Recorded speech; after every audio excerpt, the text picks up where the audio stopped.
So hi everyone. In this video we are going to discuss Module 5 Material Science or Quantum Free Electron Theory, Semiconductor and Dielectrics. Material Science. So session 7. So in this session 7, now we are going to discuss a few topics in semiconductors. So the first one is Hall effect and theory of Hall effect. Then we need to derive an expression for Hall coefficient and Hall voltage by using this theory of Hall effect. So first we'll see what is Hall effect. So Hall effect is nothing but when a magnetic field is applied perpendicular to the direction of current in a conductor and a potential difference V develops along the axis again which is perpendicular to both current I and magnetic field B. So just observe this diagram where I have a charge particle. So it is moving in the positive x direction. So current I. Now if we are applying magnetic field B which is perpendicular to this current of this conductor, then a potential difference develops. V is perpendicular to both magnetic field B and current I. So this effect is known as Hall effect and the potential difference developed is known as Hall voltage. Now a force on a charge q moving with a velocity v due to a magnetic field B is given by F is equals to q into v cross B, where F is nothing but force, q is nothing but charge particle, v is nothing but velocity and B is nothing but magnetic field. Now we are going to discuss theory of Hall effect.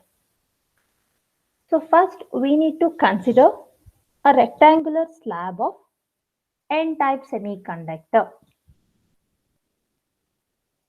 in which current I is flowing on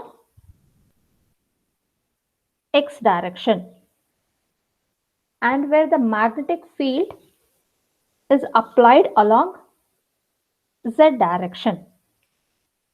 So obviously the potential difference or Hall voltage develops along y direction. So where d is nothing but distance between the upper and lower surface, where omega is nothing but thickness of this rectangular slab. Okay, so now we have considered N-type semiconductor. That means what? The majority charge carriers are electrons. So electrons are responsible for the electric conduction or electric field.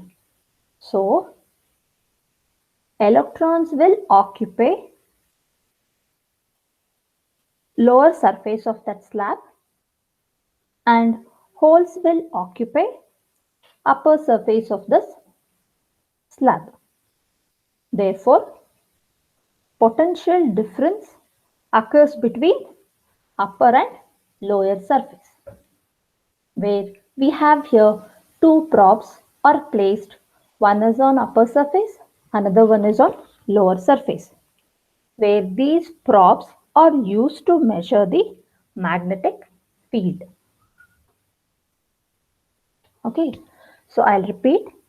So we have considered a rectangular slab of an N-type semiconductor material in which current I is flowing in the positive x direction and magnetic field B is applied along z direction, and Hall voltage develops along y direction or y axis.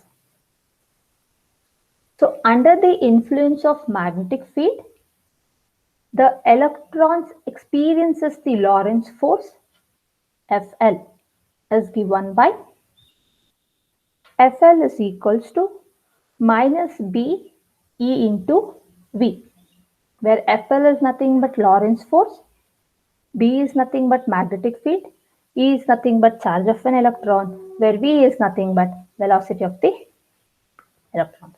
So we can call it as equation 1. Next, the Hall voltage across the upper and lower surface of the semiconductor establishes an electric field EH called the Hall field, exerts an upward force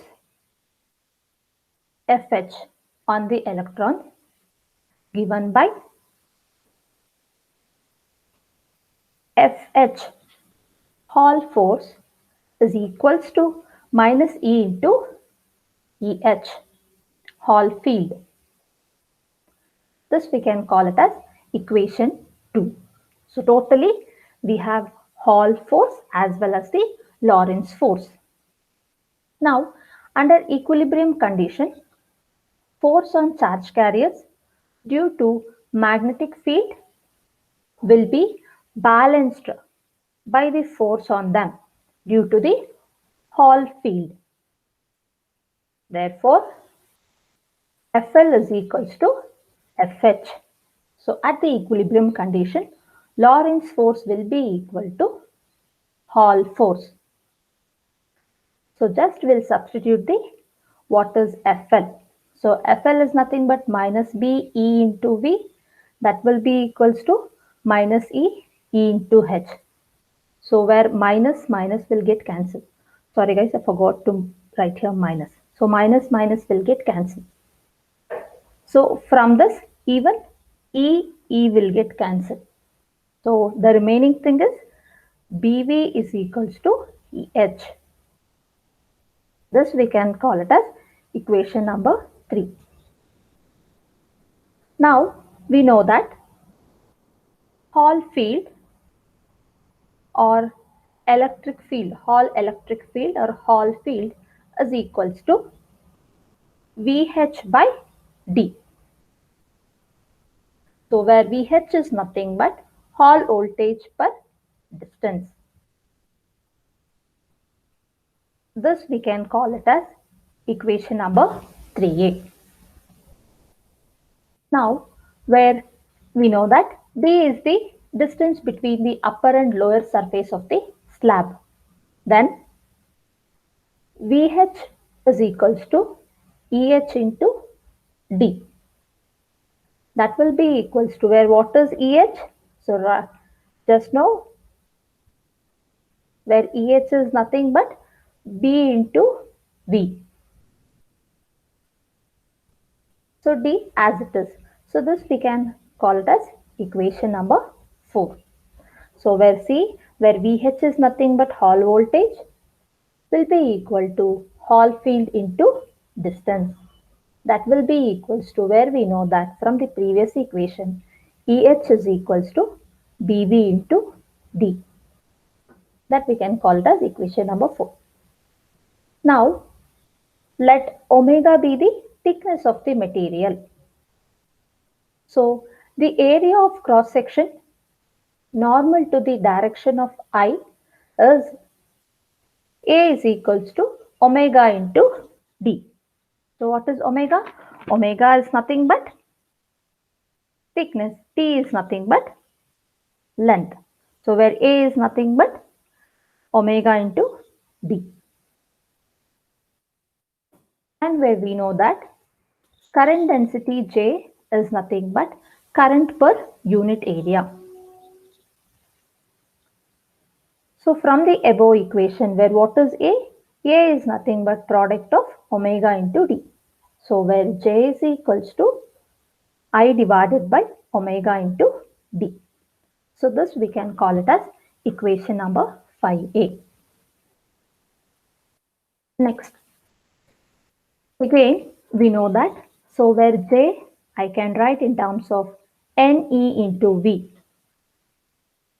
So that will be equals to rho into V. So where rho is nothing but N into E. So J is current density, N is charge carriers, E is charge of an electron, V is nothing but velocity of an electron. So where rho is nothing but N into E. So that's why I have written where J is equals to rho into V, where N is charge concentration of an electron and rho is nothing but charge density. It's not resistivity, it's a charge density product of N into E. Therefore, we need to equate equation 5a and equation 5b because LHS side we have J, RHS side we need to equate. So what we will get? So rho V is equals to I by omega into D. Or I can write equation for V. So where V is equals to I divided by, so where V is equals to I by rho into omega into D. So just cross multiplication. So I have sent this rho to the side, the denominator. So rho omega into D. So this where we can call it as equation number 6. So far we know that from equation 4 where this V can be written as VH by BD. So just we'll substitute in the next step. We need to substitute this. V is nothing but what?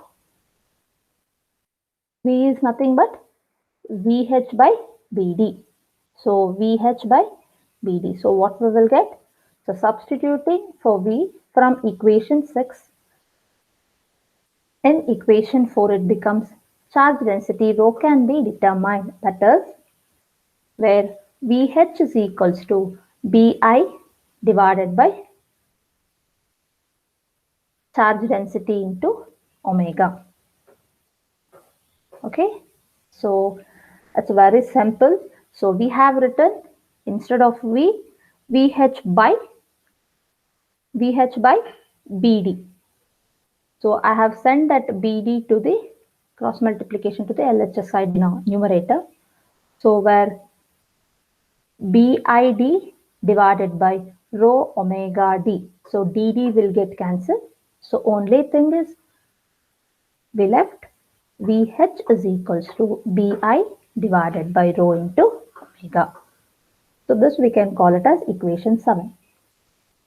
Now by measuring VH, I and omega, by knowing B, the charge density rho can be determined. Okay, so by measuring VH Hall voltage, current as well as the thickness of that slab, and even by knowing the how much magnetic field we are applying, so then the charge density can be determined. So now Hall coefficient. So Hall coefficient is nothing but it can be represented by RH. So where RH will be equal to 1 divided by NE. So where we know that product of N into E is nothing but RH is equals to 1 by rho. So there is the expression for Hall coefficient. Now, so this is the what? So this is the expression for Hall voltage and this is the expression for Hall coefficient. Now we need to write the expression for Hall voltage in terms of Hall coefficient. So Hall voltage can be represented by V subscript H and Hall coefficient can be represented by R subscript H. So where VH is equals to RH into BI divided by omega. So guys, see, from this equation, from this Hall voltage equation, I can write 1 by rho is what? RH. So just I have used this equation 7 to get an expression for Hall voltage in terms of Hall coefficient. So where VH is equals to RH BI by omega. So where BH is nothing but Hall voltage, RH is nothing but Hall coefficient, B is nothing but applied magnetic field, I is nothing but current, where omega is nothing but thickness. Thank you for watching my video.